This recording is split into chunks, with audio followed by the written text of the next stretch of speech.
열심히 살수록 인생이 자꾸 꼬인다는 느낌 받아본 적 없으십니까? 대한민국 직장인의 80% 이상이 열심히 살수록 불행하다고 답합니다. 남들보다 한 발 앞서기 위해 영혼을 갈아 넣었는데 왜 목적지는 점점 더 멀어지기만 할까요? 지금 당신의 삶은 진흙탕에 빠진 수레와 같습니다. 바퀴가 헛도는데 조바심이 난 당신은 가속 페달을 더 세게 밟고 있죠. 하지만 결과는 어떻습니까? 수레는 수렁을 빠져나오는 게 아니라 더 깊은 곳으로 처박힐 뿐입니다. 우리는 노력이라는 종교를 믿으며 스스로를 제물로 바칩니다. 잠을 줄이고 쉼없이 자신을 채찍질하는 것이 유일한 정답이라 믿죠. 성공이라는 밧줄을 더 꽉 움켜잡으려 애를 씁니다. 하지만 그 밧줄이 사실은 당신의 목을 죄는 올감이라면 어쩌시겠습니까? 당신의 그 뜨거운 열정이 사실은 당신을 태워 없애는 가장 확실한 장작이라면 믿으시겠습니까? 쉼없는 성실함이 오히려 당신의 소중한 자산과 삶을 파괴하는 독이 되고 있습니다. 당신의 노력이 당신을 가두는 감옥이 된 순간 우리는 근본적인 질문을 던져야 합니다. 왜 죽을 힘을 다해 살수록 우리는 더 깊은 심연으로 가라앉는 걸까요? 당신은 지금 세상의 흐름이라는 거대한 강물을 홀로 거스르며 버티고 있습니다. 근육은 찢어질 듯 아프고 숨은 턱 끝까지 차올랐죠. 하지만 강물을 거슬러 헤엄치는 물고기는 결코 멀리 가지 못하고 금방 지쳐 죽습니다. 반면 힘을 빼고 물의 결을 타는 물고기는 수만 리를 나아갑니다.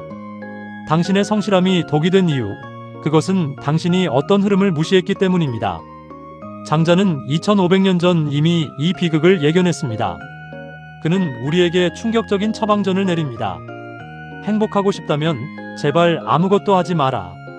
도대체 이 역설 뒤에 숨겨진 비밀은 무엇일까요? 이제 당신의 지느러미를 멈추게 할 장자의 진짜 이야기가 시작됩니다. 세상이 말하는 유능함의 함정에서 벗어나야 합니다. 세상을 다 가진 듯 당당했던 곱고 튼튼한 나무들이 왜 가장 먼저 베어나가는지 그 섬뜩하고도 놀라운 진실을 확인해 보시죠. 슬러 헤엄치는 물고기는 결코 멀리 가지 못하고 금방 지쳐 죽습니다. 반면 힘을 빼고 물의 결을 타는 물고기는 수만 리를 나아갑니다. 당신의 성실함이 독이 된 이유, 그것은 당신이 어떤 흐름을 무시했기 때문입니다. 장자는 2500년 전 이미 이 비극을 예견했습니다. 그는 우리에게 충격적인 처방전을 내립니다. 행복하고 싶다면 제발 아무것도 하지 마라. 도대체 이 역설 뒤에 숨겨진 비밀은 무엇일까요? 이제 당신의 지느러미를 멈추게 할 장자의 진짜 이야기가 시작됩니다. 세상이 말하는 유능함의 함정에서 벗어나야 합니다. 세상을 다 가진 듯 당당했던 곱고 튼튼한 나무들이 왜 가장 먼저 베어나가는지 그 섬뜩하고도 놀라운 진실을 확인해 보시죠. 당신은 지금껏 쓸모있는 사람이 되기 위해 전력 질주해 왔을 것입니다. 기업이 원하는 인재, 부모가 자랑스러워하는 자식, 사회의 톱니바퀴로 잘 맞물려 돌아가는 유능한 부품. 하지만 묻겠습니다. 당신이 쓸모있어질수록 당신의 영혼은 얼마나 깎여나갔습니까? 장자는 우리에게 충격적인 통찰을 던집니다. 쓸모있는 나무는 먼저 베어진다. 산속에 곱게 뻗은 소나무를 보십시오. 그 나무는 제목이라는 쓸모를 증명하는 순간 도끼날에 찍혀 석가래가 되거나 땔감으로 타버립니다. 아름다운 무늬를 가진 나무는 가구가 되기 위해 껍질이 벗겨지고, 열매가 맛있는 나무는 사람들이 가지를 꺾고 흔드는 바람에 제 수명을 다하지 못합니다. 반면 장자가 만난 한 거대한 가죽나무를 보십시오. 줄기는 뒤틀리고 옹이가 가득해 목수의 먹줄을 칠 수조차 없습니다. 잔가지는 너무 꼬여 있어서 규격에 맞는 도구를 만들 수도 없습니다.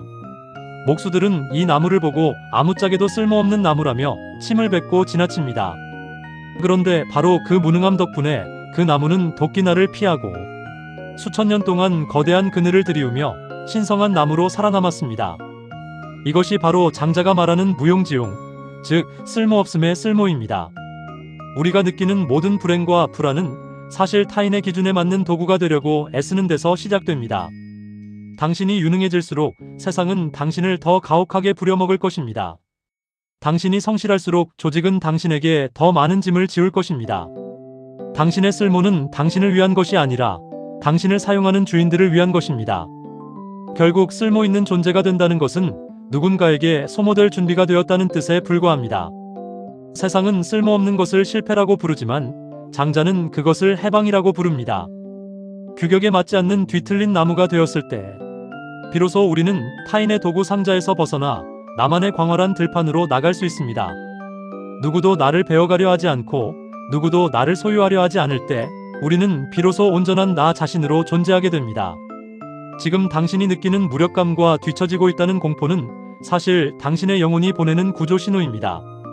더 이상 누군가의 제목이 되지 말라는 외침입니다. 이제 스스로에게 허락하십시오. 세상의 기대를 배반하고 유능함의 굴레를 벗어던질 용기를 내십시오. 당신이 아무것도 아닌 존재가 되기로 결심하는 순간 당신을 억눌렀던 모든 중력은 사라집니다. 세상이 당신을 포기하게 만드십시오. 그때 비로소 당신은 누구의 간섭도 받지 않고 자유롭게 거니는 소유유의 경지에 발을 들이게 될 것입니다. 도대체 우리는 무엇을 위해 그토록 유능해지려 했던 걸까요? 이제 그 무거운 능력의 짐을 내려놓고 세상에서 가장 거대하고 자유로운 쓸모없는 존재가 되는 법을 배워야 합니다. 다음 장에서는 당신의 시야를 가두고 있던 성공과 실패라는 가짜 이분법을 완전히 부수어버릴 장자의 서늘한 칼날을 마주하게 될 것입니다. 세상은 당신에게 끊임없이 성공의 지도를 쥐어줍니다. 그 지도의 끝에는 높은 연봉, 화려한 직함, 타인의 부러움 섞인 시선이 놓여 있습니다. 반대로 그 길에서 벗어나는 것을 실패라 명명하며 공포라는 채찍으로 당신을 뒤에서 후려칩니다. 하지만 장자의 서늘한 통찰로 이 지도를 들여다보십시오. 당신이 필사적으로 매달려온 그 성공과 실패라는 이분법이 얼마나 얄팍한 기만인지 폭로될 것입니다. 장자는 대붕의 이야기를 통해 우리의 좁은 시야를 깨부숩니다. 북쪽 바다에 사는 거대한 물고기 곤이 변하여 된 새, 대붕은 한 번 날개를 펴면 하늘을 뒤덮은 구름과 같고 구만리 상공을 날아오릅니다. 이때 아래에서 이를 지켜보던 매미와 작은 비둘기는 비웃습니다. 우리는 기껏해야 느릅나무나 박달나무 가지에 앉으면 그만인데 저 녀석은 대체 무엇을 위해 저토록 멀리 간단 말인가?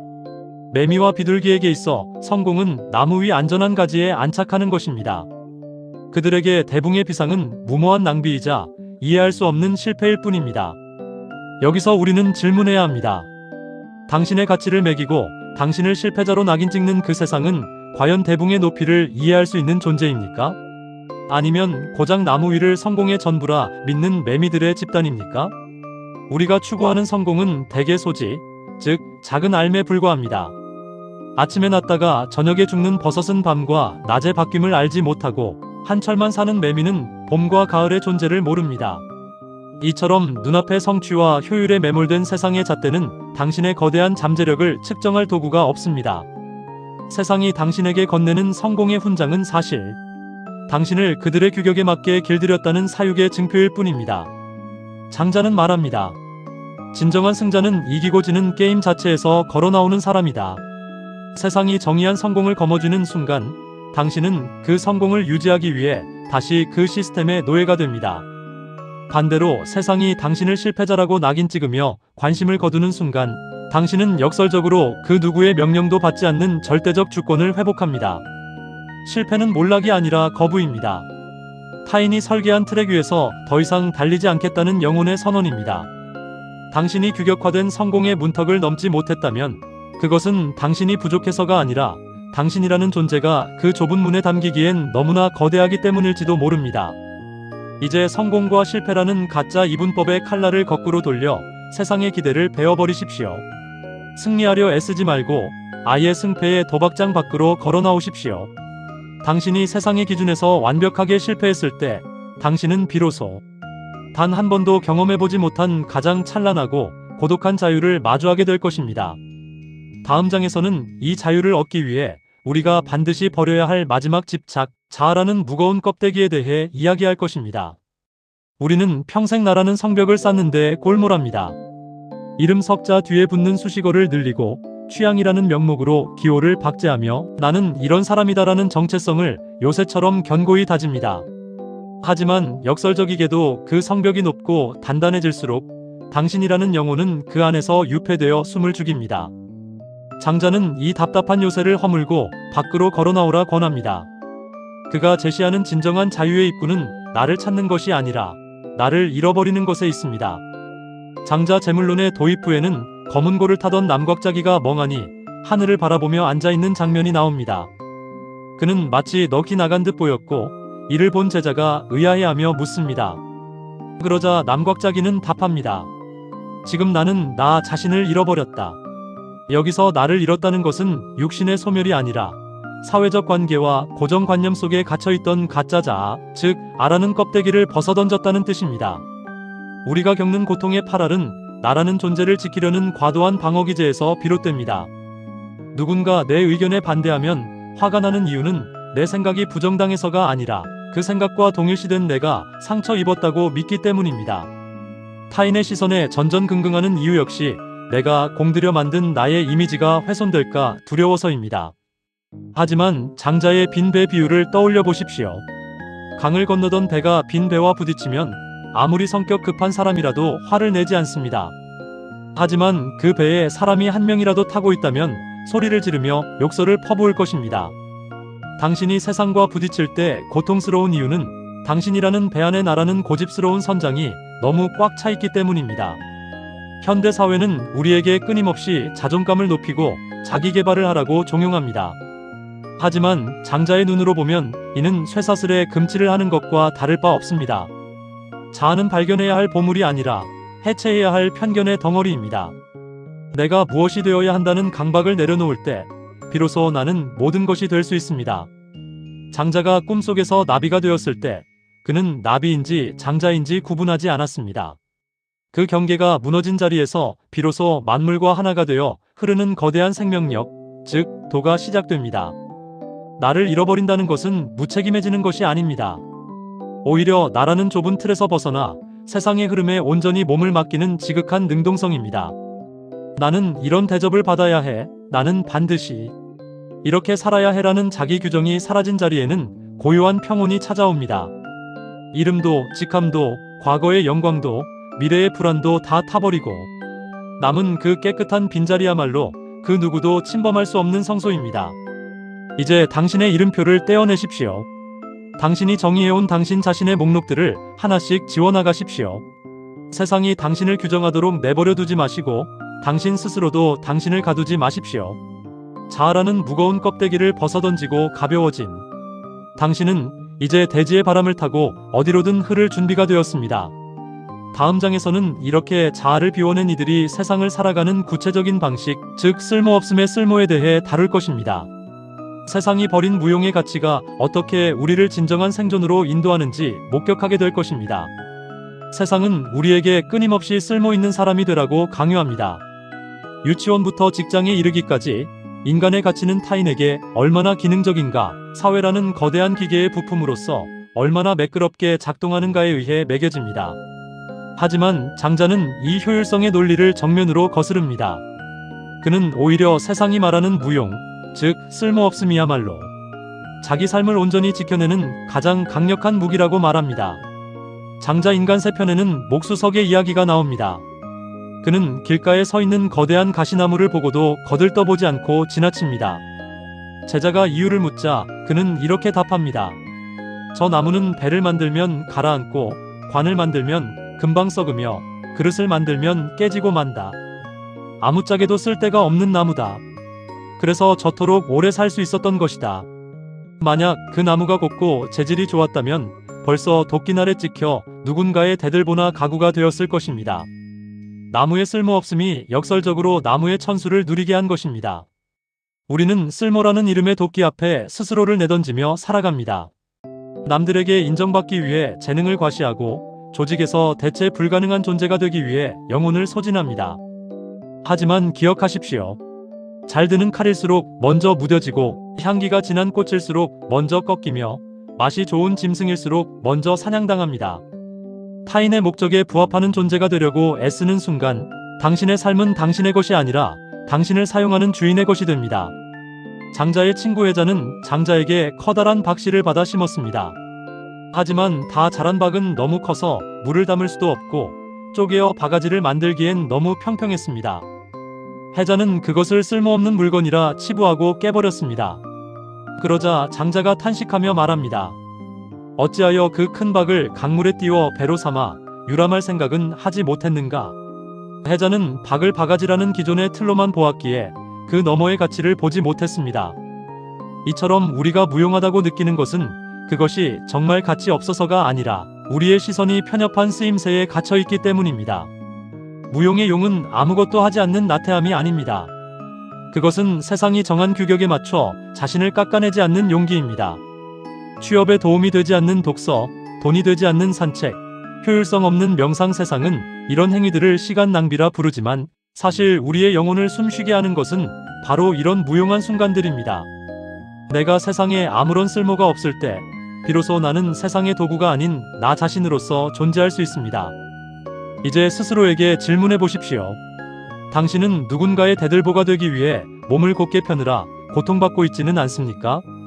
세상의 기준에 맞지 않아 뒤틀리고 굽어버린 자신의 모습 때문에 자책하고 있지는 않습니까? 장자는 당신의 그 뒤틀림이야말로 당신을 지켜주는 신성한 방패라고 위로합니다. 아무도 당신을 베어가지 않기에 당신은 비로소 그늘을 넓게 들이우고 그 아래서 자유롭게 낮잠을 잘 수 있는 것입니다. 세상의 눈에는 보잘것없어 보이는 당신의 고유함이 실은 당신을 가장 안전하고 풍요롭게 만드는 보물입니다. 쓸모없음의 넉넉한 그늘 아래서 당신은 비로소 타인의 시선으로부터 해방된 진정한 주인이 됩니다. 다음 장에서는 이렇게 세상의 쓰임에서 벗어난 이들이 도달하는 경지, 즉 아무 것에도 얽매이지 않고 유유자적하게 논의는 소유유의 즐거움에 대해 이야기하겠습니다. 거대한 새 대붕이 날개를 펴고 구말리 상공을 날아오르는 풍경 속으로 당신을 초대합니다. 세상은 우리에게 끊임없이 쓸모있는 사람이 되라고 강요합니다. 유치원부터 직장에 이르기까지 인간의 가치는 타인에게 얼마나 기능적인가, 사회라는 거대한 기계의 부품으로서 얼마나 매끄럽게 작동하는가에 의해 매겨집니다. 하지만 장자는 이 효율성의 논리를 정면으로 거스릅니다. 그는 오히려 세상이 말하는 무용, 즉 쓸모없음이야말로 자기 삶을 온전히 지켜내는 가장 강력한 무기라고 말합니다. 장자 인간 세편에는 목수석의 이야기가 나옵니다. 그는 길가에 서 있는 거대한 가시나무를 보고도 거들떠보지 않고 지나칩니다. 제자가 이유를 묻자 그는 이렇게 답합니다. 저 나무는 배를 만들면 가라앉고 관을 만들면 금방 썩으며 그릇을 만들면 깨지고 만다. 아무짝에도 쓸데가 없는 나무다. 그래서 저토록 오래 살 수 있었던 것이다. 만약 그 나무가 곱고 재질이 좋았다면 벌써 도끼날에 찍혀 누군가의 대들보나 가구가 되었을 것입니다. 나무의 쓸모없음이 역설적으로 나무의 천수를 누리게 한 것입니다. 우리는 쓸모라는 이름의 도끼 앞에 스스로를 내던지며 살아갑니다. 남들에게 인정받기 위해 재능을 과시하고 조직에서 대체 불가능한 존재가 되기 위해 영혼을 소진합니다. 하지만 기억하십시오. 잘 드는 칼일수록 먼저 무뎌지고 향기가 진한 꽃일수록 먼저 꺾이며 맛이 좋은 짐승일수록 먼저 사냥당합니다. 타인의 목적에 부합하는 존재가 되려고 애쓰는 순간 당신의 삶은 당신의 것이 아니라 당신을 사용하는 주인의 것이 됩니다. 장자의 친구 해자는 장자에게 커다란 박씨를 받아 심었습니다. 하지만 다 자란 박은 너무 커서 물을 담을 수도 없고 쪼개어 바가지를 만들기엔 너무 평평했습니다. 해자는 그것을 쓸모없는 물건이라 치부하고 깨버렸습니다. 그러자 장자가 탄식하며 말합니다. 어찌하여 그 큰 박을 강물에 띄워 배로 삼아 유람할 생각은 하지 못했는가? 해자는 박을 바가지라는 기존의 틀로만 보았기에 그 너머의 가치를 보지 못했습니다. 이처럼 우리가 무용하다고 느끼는 것은 그것이 정말 가치 없어서가 아니라 우리의 시선이 편협한 쓰임새에 갇혀있기 때문입니다. 무용의 용은 아무것도 하지 않는 나태함이 아닙니다. 그것은 세상이 정한 규격에 맞춰 자신을 깎아내지 않는 용기입니다. 취업에 도움이 되지 않는 독서, 돈이 되지 않는 산책, 효율성 없는 명상. 세상은 이런 행위들을 시간 낭비라 부르지만 사실 우리의 영혼을 숨쉬게 하는 것은 바로 이런 무용한 순간들입니다. 내가 세상에 아무런 쓸모가 없을 때 비로소 나는 세상의 도구가 아닌 나 자신으로서 존재할 수 있습니다. 이제 스스로에게 질문해 보십시오. 당신은 누군가의 대들보가 되기 위해 몸을 곧게 펴느라 고통받고 있지는 않습니까? 세상의 기준에 맞지 않아 뒤틀리고 굽어버린 자신의 모습 때문에 자책하고 있지는 않습니까? 장자는 당신의 그 뒤틀림이야말로 당신을 지켜주는 신성한 방패라고 위로합니다. 아무도 당신을 베어가지 않기에 당신은 비로소 그늘을 넓게 들이우고 그 아래서 자유롭게 낮잠을 잘 수 있는 것입니다. 세상의 눈에는 보잘것없어 보이는 당신의 고유함이 실은 당신을 가장 안전하고 풍요롭게 만드는 보물입니다. 쓸모없음의 넉넉한 그늘 아래서 당신은 비로소 타인의 시선으로부터 해방된 진정한 주인이 됩니다. 다음 장에서는 이렇게 세상의 쓰임에서 벗어난 이들이 도달하는 경지, 즉 아무 것에도 얽매이지 않고 유유자적하게 논의는 소요유의 즐거움에 대해 이야기하겠습니다. 거대한 새 대붕이 날개를 펴고 구만리 상공을 날아오르는 풍경 속으로 당신을 초대합니다.